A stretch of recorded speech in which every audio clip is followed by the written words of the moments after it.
மனிதனின் பயணத்தில் விதி வழி துயரத்தில் தோன்றிடும் காயங்கள் ஆறுமோ?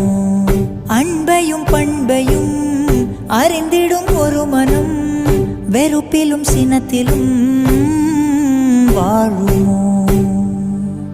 வெளிச்சத்தை தரும் என்ற ஏற்றிய தீபம் ஊர் முழுவதையும் எரித்து விட்டு தீயாயானதே.